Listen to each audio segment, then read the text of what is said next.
When it comes to starting a podcast, editing can be one of the top things that prevents people from starting, or one of the top fears that people have about podcasting. They don't know how to edit. They don't even know what options there are for editing. And so in today's podcast episode, we are talking about podcasts and editing podcasts.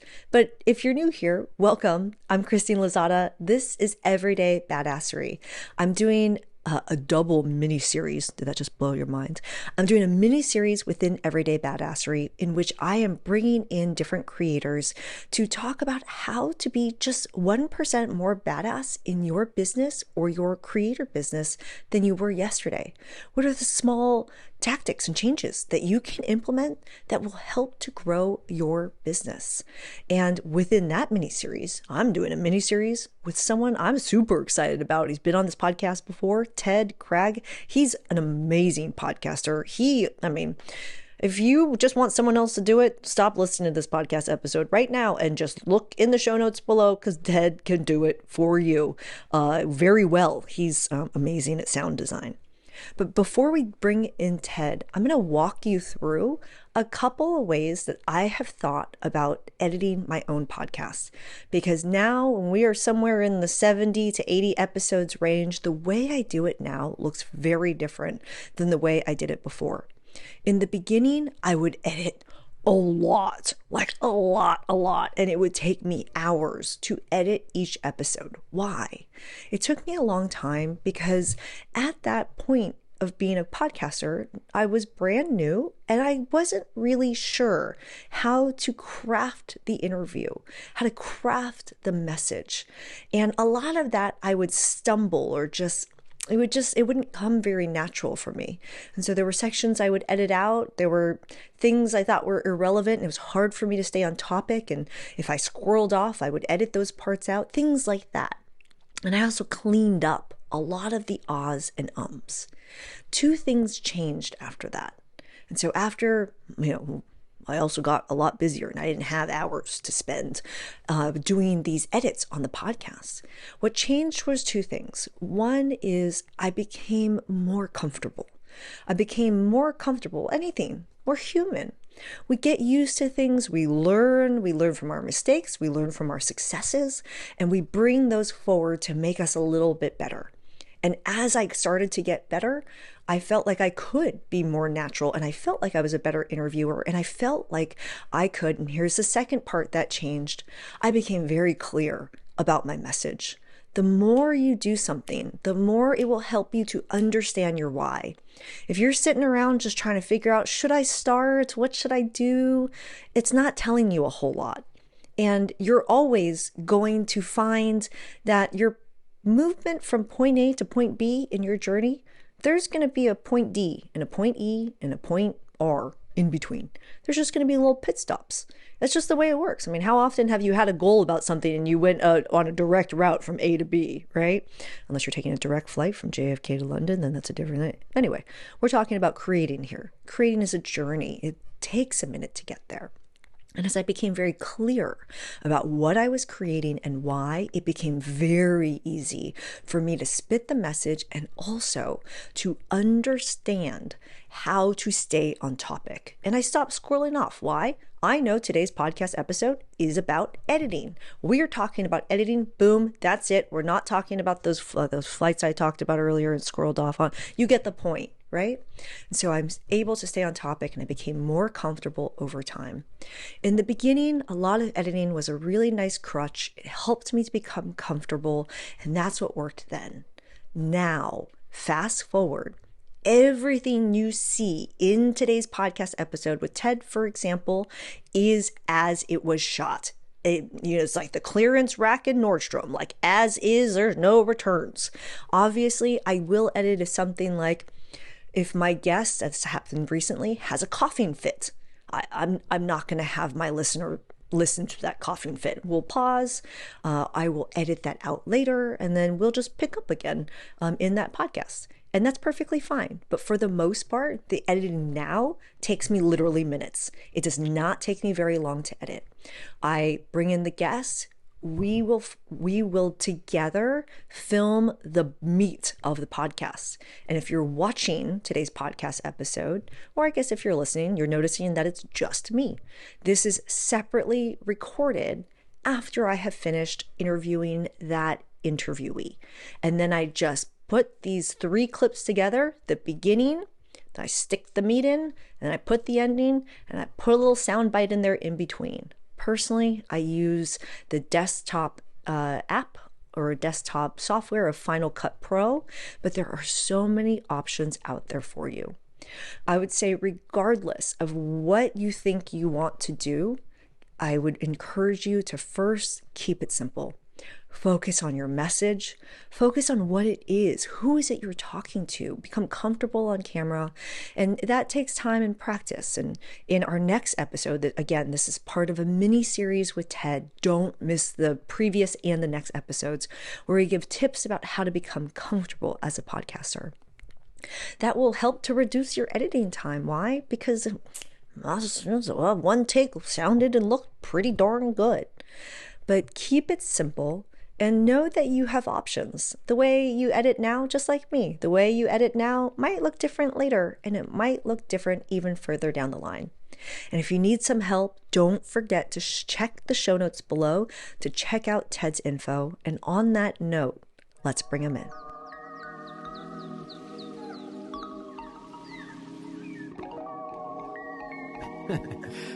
So my name's Ted Cragg, and I'm a podcast producer, audio editor. I have a business called Quick Edit Podcasts, and we're here today to talk some more about editing. And Ted edits like a badass, and I'm sure whatever he's about to say will potentially overwhelm both me and you. So make sure you check the show notes, because you could also just have him do it for you. Speaking of which, editing.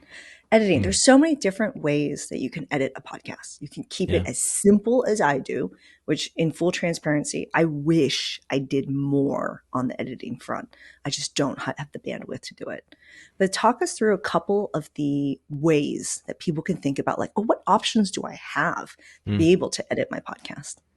Yeah, and I wish I could do less. There's so many times I record an episode of my own shows and various projects, and like, I won't have to edit this, right? Like, it'll be fine. I can't. Like, there's always something. And I think that speaks to the differences. So if you really want to have the podcast that's like totally raw, spontaneous kind of feel, you can totally do that. Even then, I would say there's a quick way you can chop a bit at the beginning if there's a little bit of chit chat and kind of thing before you start. You can do the same at the end. And everything in between, you leave it as is. You could do that. Now, that means you're going to present a kind of a persona and an impression to your listener / viewer of, well, you know, all the messy bits and all the parts that kind of ramble maybe and stumble, and there's a dog barking and all this kind of stuff, right? It stays in. Now, that's a choice. And I get it that editing does take a lot of time, and it takes a lot of practice, certainly, to do it fast. Now, my approach is to at least cut out those kinds of things that are distraction to a point. So my goal with my own stuff, really, and any clients, customers that I have, is to make that their episode is very listenable. It's an enjoyable thing to listen to from an audio structural point of view. Of course, there's the content and the message, and that's really the whole point of it. But you just don't want all those little crutch words and people who say like all the time. It does get a little annoying and tedious after a while, and you're going to turn people off if you leave too much of that stuff in. It's just a reality. There's so much content out there in general. You know, you had to have a pretty solid base, I think, of celebrity or influence for people to ignore that stuff and say, well, I want to listen to them anyway. It's almost being respectful to your audience, really, to not leave just everything in, but respect their time, because, you know, it doesn't take much to cut out a fair bit. If you record, say, 40 minutes and you do a lot of that kind of cosmetic type editing, you can easily cut it down 5-7 minutes or maybe more, right? Which adds up. That's a big difference in a lot of people. So, yeah, that's what I would call the standard kind of middle ground of editing. You're doing a good, solid cleanup. Now, beyond that, there's lots of other levels. Somewhat comes down to the speaker and who's actually there and how they talk. Well, let's say especially if you have a guest, if you're doing an interview. If it's just yourself, by yourself, or with a regular co-host, Well, you probably have a handle on how each of you speak, and you can control how you present, and you can always improve and practice, right? When you have a guest, you're dependent on how they speak, and English, if it's in English, that could be their second or third language type thing. And so you may have something where, yeah, it takes a bit of like real solid cleanup where you have to restructure sentences. You have to change some grammar for a sentence to make sense. Otherwise, it just doesn't make enough sense, right? And obviously, that takes a lot of work. That takes a lot of time. It kind of comes down to what you have and what you've recorded.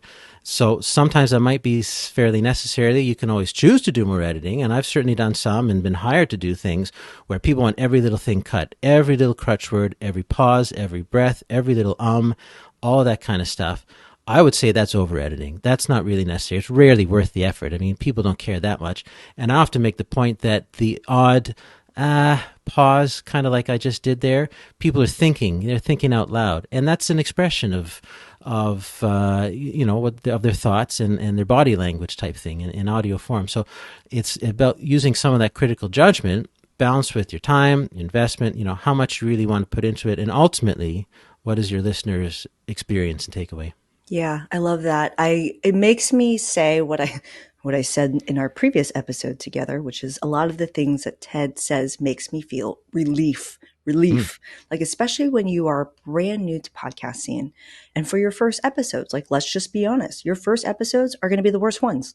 They will yeah. only get better over time as you get used to speaking on a mic, as you get used to interviewing people if you have other people, or you get used to being with your co-host if you have one.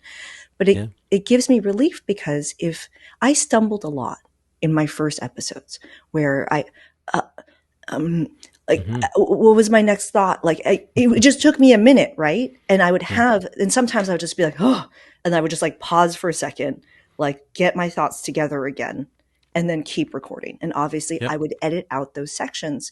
But if you have someone that's helping you with that, you can have those moments as many times as you need to, but also Hmm. know that if you are stumbling, that can be cleaned up.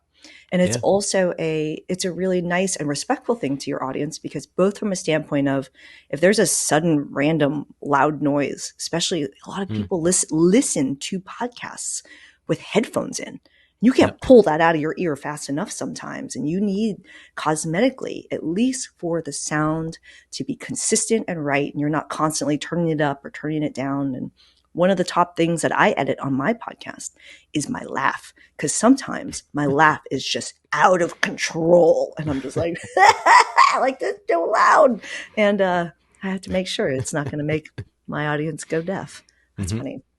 Can I give you a Okay. couple little tricks for? Oh yes, Yeah. please. So this is a lot of podcasting, I suppose, stuff in general. It's about building up good habits. So there's a lot of those I can talk about, but let's just say you're recording with someone else, you have a guest, and if there's a sound, if they're speaking and there's a sound, something crashes, whatever, on your end, you can easily edit that out as long as you're recording on two separate tracks. Each speaker has their own track, and most recording software these days, including Zoom, as long as you select it, are going to do that. They're going to record on separate tracks. That gives you so much more flexibility. You can change and just mute things because it's the other person who's talking. You're just sitting there listening, and then there's a dog barking in the background. Just silence it. The trick is, though, the problem is when it happens on your track, on your side or your guest side, and when you're talking and then the dog's barking on your side, all you have to do is comes back to the habit is pause, take that beat and restart your sentence. It's an easy edit to do. Even video or audio, really, it's a pretty easy edit to do, and you get that consistency, and it's gone. It's a little bit of a thing you have to kind of remind your guests to do that. You can stop it. It's your show. I mean, you can say, "Hey, there's something in the background there. We're just going to take that sentence again." It's worth doing, and it gets so much better quality because if there's a dog barking or some crashing sound in the background of your own track, and you want to keep in the actual dialogue that's being said. There's It's programs that can hard. kind of, diminish it a bit, but you can't really get rid of it completely. It's still going to be there. It's going to warble the audio, or it's going to sound robotic maybe. The best thing to do is just start again. And it's so easy to do. You take that little pause and you restart the sentence. Yeah. The two tracks is a great one Hmm. because, especially like sometimes I recently had a guest on who was very excited and kept like moving their hands around and as a result kept hitting their microphone, which was fine because since it was on 2 tracks, I could mute out their entire section as they're like getting excited, accidentally hitting the mic, and I'm still continuing to talk on a separate track. So that was fine. But the other thing is if you're like, oh my gosh, 2 tracks, that's too much editing for me. Don't forget to check the show notes about editing options. But the other option is just pause. Like, it's okay to pause. I recently did a podcast episode with someone who just like had a random like dry throat and couldn't stop coughing, but kept trying to keep talking while coughing. And I was like, girl, like, chill, don't worry. I've noted the time. Let's just pause here, cough your lung out, have a drink of water, and then we'll just start over. And I was like, I can't actually remember the last thing I said. And so I just brought it back to what I remembered I last said. And then we just started from there over again. And it was perfectly fine. It doesn't have to be so stressful like that. Yeah. Yeah, I love that. Editing best practices. Do you have another one you can throw? Now I'm just personally curious. You got another one in there? Let's see if I have one.